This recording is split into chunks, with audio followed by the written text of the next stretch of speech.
समस्त सिख संगत, तमाम जत्थेबंदियाँ और मौजूद तमाम साथियों, अस्सलाम वालेकुम और वाहिगुरु जी का खालसा, वाहिगुरु जी की फतेह। जत्थेदार जगतार सिंह जी हमारा साहब का वकील होने की हैसियत से मैं एक बार आप लोगों को बहुत ही विनम्रतापूर्वक, जिम्मेदारी से और थोड़े से दुखी मन से भी बोलना चाहता हूं कि सिख संगत को तो ये बात पता है कि जत्थेदार जगतार सिंह हवारा की शख्सियत क्या है। इस बात का सबूत 10 लाख से ज्यादा बड़ी संगत में आंधी तूफान बारिश में इकट्ठे होके जत्थेदार साहब को जत्थेदार नियुक्त किया था। लेकिन शायद हमारी जत्थेबंदियों को, वो कहते हैं ना कि घर की चीज जो है वो उसकी वैल्यू घर वालों को समझ में नहीं आती। हम लोग मुस्लिम समुदाय से आते हैं और मैं बहुत सारे दूसरे समुदायों का भी वकील हूं और उनके बारे में बहुत से अच्छी तरह जानता। आप लोगों को शायद पता नहीं है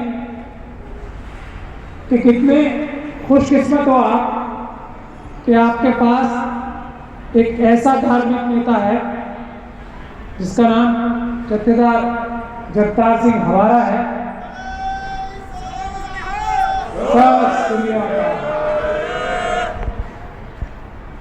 जो जिसके ऊपर इल्जाम, ऐसा तो कोई इल्जाम नहीं है ना कि उन्होंने अपने कोई चोरी की हो, डकैती की हो,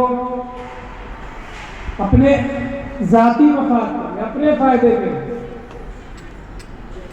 किसी के साथ कुछ अत्याचार किया हो, किसी के ऊपर गलत नजर रखी हो।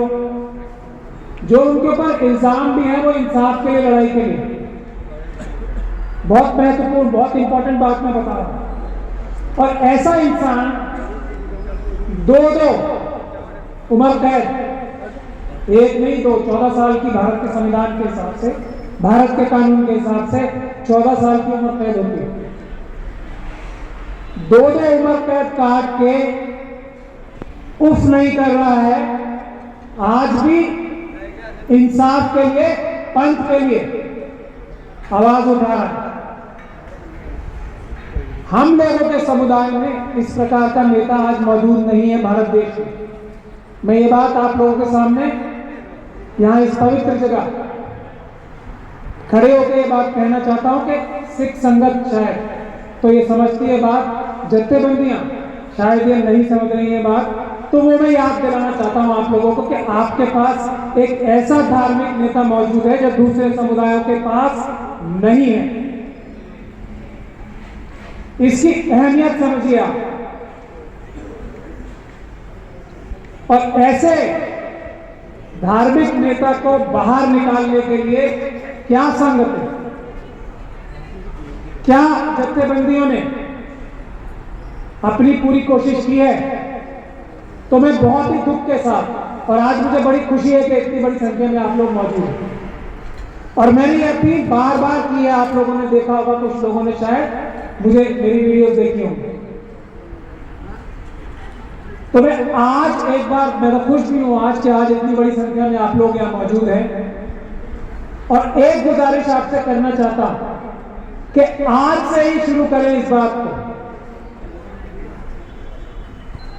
और जब तक ये आंदोलन खत्म नहीं हो जाना चाहिए जब तक, जैसा जथेदार साहब कहते हैं कि मैं अकेला नहीं, सब बंदी सिंह जो है वो सब बाहर नहीं आ जाते। ये मैं उन्हीं के लफ्ज में बोल रहा हूं। जब जब मैं उनसे जेल में मिलने जाता हूं, वो अपने बारे में नहीं बात करते। ये नहीं बोलते कि मुझे कब छुड़ाया जाएगा,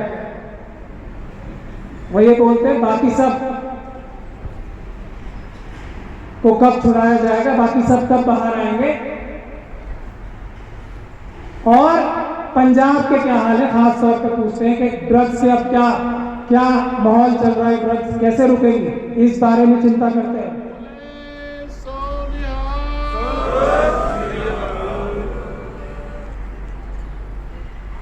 कि पंजाब में जो हालात चल रहे हैं, बेरोजगारी बढ़ रही है और पूरे देश में जो आज मुश्किल हालात चल रहे हैं, उस बारे में बात करते हैं, अपने छूटने के बारे में बात ही नहीं करते। तो ऐसा नेता आपके पास, धार्मिक नेता, बहुत महत्वपूर्ण, बहुत अहम बात है आपके पास है क्या आप, और सिख समुदाय वो है जो बाकी देश को रास्ता दिखाता है, बाकी संगठनों को रास्ता दिखाता है। तो क्या आप अपने धार्मिक नेता के लिए अपना फर्ज पूरा कर पा रहे हो नहीं, ये मैं आपसे सवाल आप लोगों के बीच में छोड़ के जाना चाहता हूं।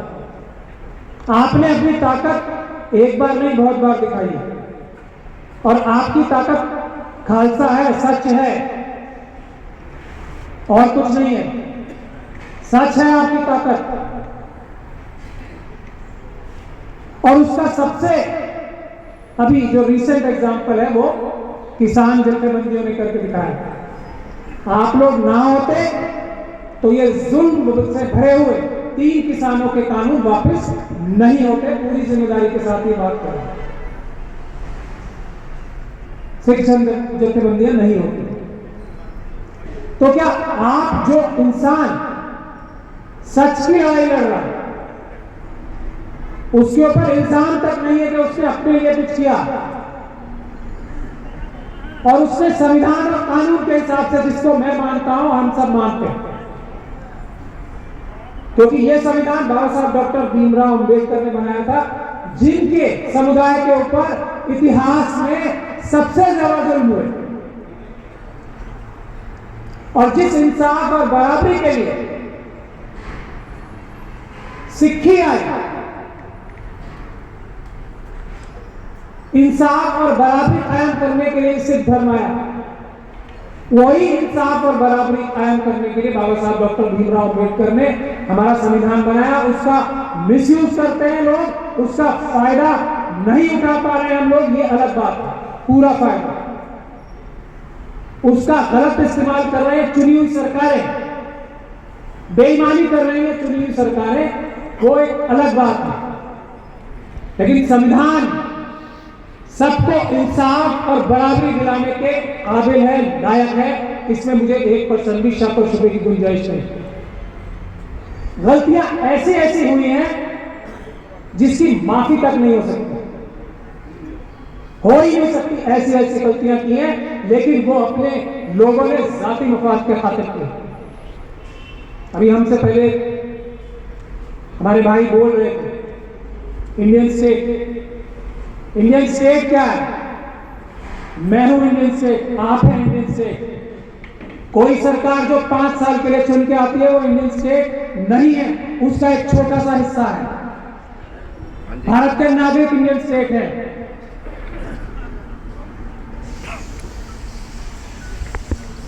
हमें गलतफहमी में नहीं आना चाहिए, हम हैं देश,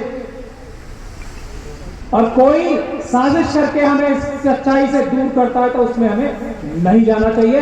हम हैं इंडियन स्टेट और हम इस स्टेट को ठीक करेंगे, और सिख समुदाय का सबसे बड़ी जिम्मेदारी है, मैं समझता हूं, कि इस देश में इंसाफ चले, नाइंसाफी ना हो, सिख समुदाय की जिम्मेदारी है। इसीलिए मैं बोलता हूं कि आप लोग बहुत लकी हो, आपके पास जत्थेदार जगतार सिंह हवारा जैसे रिलीजियस लीडर नहीं है।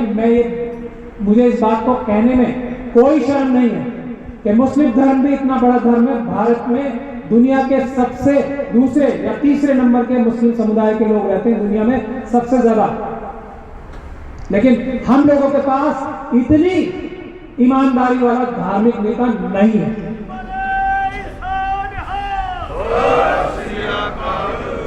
इतना सेल्फ सैक्रिफाइसिंग नेता नहीं है मुस्लिम समुदाय के पास।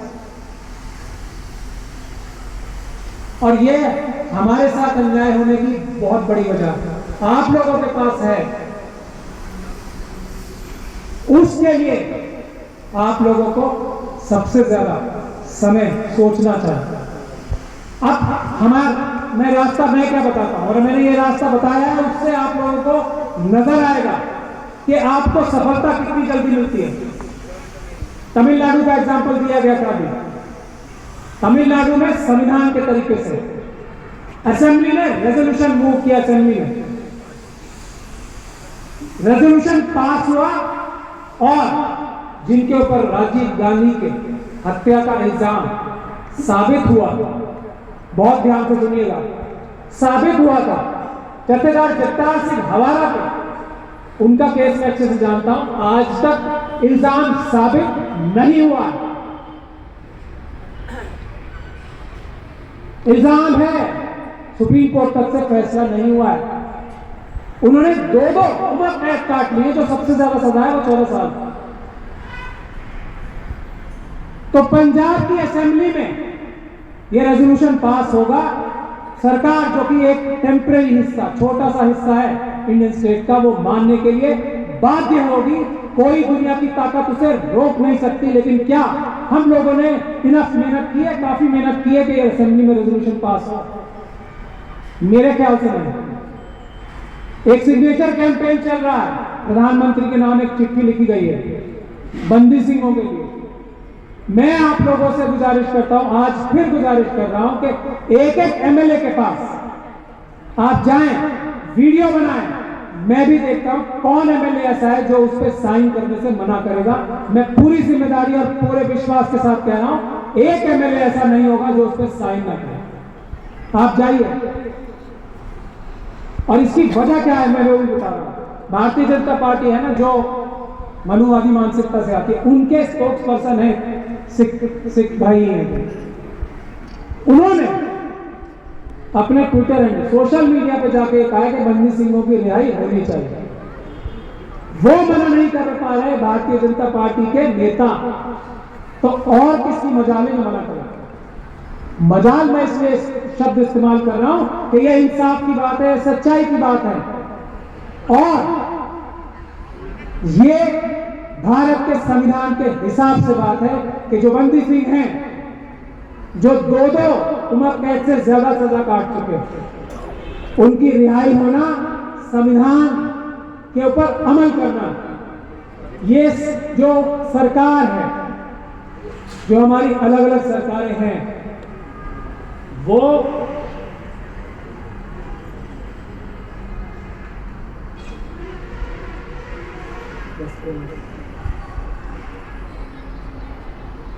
वो संविधान का पालन नहीं कर रही है। इसीलिए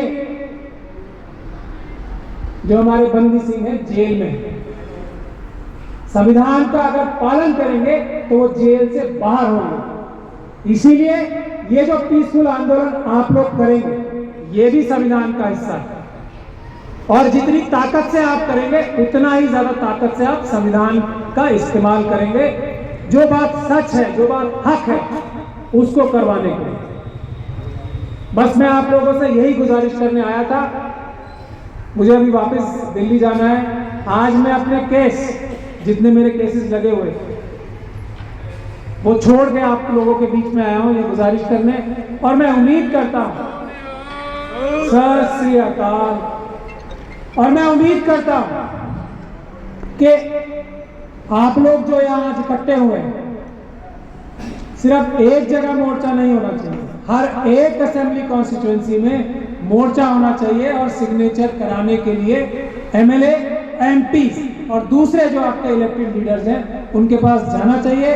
जो करेगा साइन, उसका भी धन्यवाद, जो नहीं करेगा उसका भी धन्यवाद। सबका सोशल मीडिया पे आप वीडियो बना के जारी करें।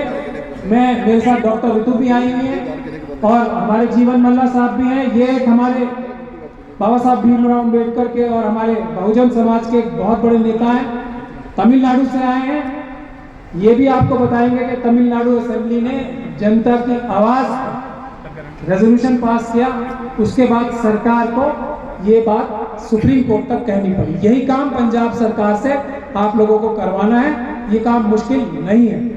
इस काम के लिए आप लोग दिन रात एक करें। मैं डॉक्टर रितु सिंह से भी गुजारिश कर रहा हूं कि वो भी ये सिग्नेचर कैंपेन को लीड करें। ये हमारी बहुत ही मुखर आवाज है देश की, और हमारी सिखनी है, सिंह है और बहादुरी की एक मिसाल है, अपने लिए भी और दूसरी महिलाओं के लिए भी और दूसरे मजलूमों के लिए लड़ाई लड़ती हैं। बहुत बहुत शुक्रिया, आप सभी लोगों ने मुझे बुलाया। जो बोले सो निहाल।